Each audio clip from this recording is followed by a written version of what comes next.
Saya bukan dokter, tapi saya sembuh dari stroke. Nah, teman-teman, jangan skip. Saya akan bercerita tentang pengalaman saya ya. Tentang pengalaman saya dulu di usia muda pernah mengalami stroke. Waktu itu saya sampai koma juga selama 4 hari ya. Makanya saya sekarang siesta pagi saya harus rutinitas minimal 30 menit lah untuk menjaga kesehatan supaya badan tetap fit, sehat. Ya, takut kambuh lagi lah ya, mudah-mudahan enggak lah. Kalau udah sembuh mudah-mudahan enggak kambuh lagi. Yang penting setelah udah sembuh dari stroke ya harus jaga kesehatannya. Setiap pagi harus olahraga, jangan mager, dan harus jaga pola makannya, makan yang sehat ya, sayuran, buah-buahan itu kan makan sehat yang berserat tinggi. Yang penting kalau bisa hindari semacam kayak gorengan, junk food, soft drinks, pokoknya semacam itulah. Karena saya juga dulu kehidupan saya kurang sehat. Saya sering makanan gorengan, melek malam, junk food, soft drink, dan saya sering bergadang. Jadi waktu itu akhirnya saya terkena sumbatan pembuluh darah, teman-teman.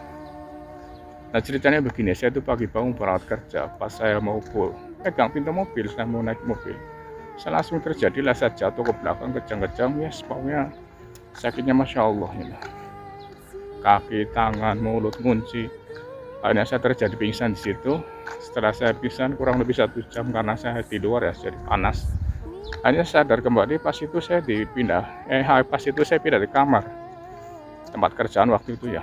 Pas saya lagi duduk, langsung yang namanya perut bergejolak, kaki kayak pundir-pundir, yang namanya mulut ngunci, mau ngomong tolong aja nggak bisa waktu itu ya. Akhirnya terjadi pingsan. Karena waktu itu yang saya tunggu pingsan, karena kalau udah pingsan nggak ada rasa sakit, tapi kalau lagi kejang-kejang ini gatik begini, wah rasanya Masya Allah sakitnya ini. Terjadilah pingsan di situ, teman-teman. Pas itu saya udah nggak sadar. Setelah saya sadar, saya udah di ruang ICU waktu itu. Saya koma 4 hari Rabu, Kamis, Jumat, Sabtu baru sadar. Dan akhirnya setelah saya sadar saya kaget. Kenapa kaget, teman-teman? Pas saya sadar kaget karena saya ngangkat tangan nggak bisa gerak, ngangkat kaki nggak fungsi, dicubit nggak terasa, nggak bisa ngomong. Dan waktu itu saya dipindah kamar selama 6 hari.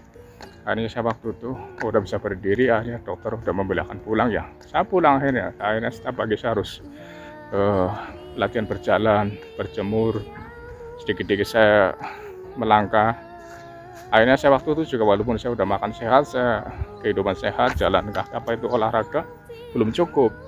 Akhirnya sering nanya sama teman saya di Facebook. Akhirnya teman saya memberitahu herbal khusus dari Tiongkok ya waktu itu.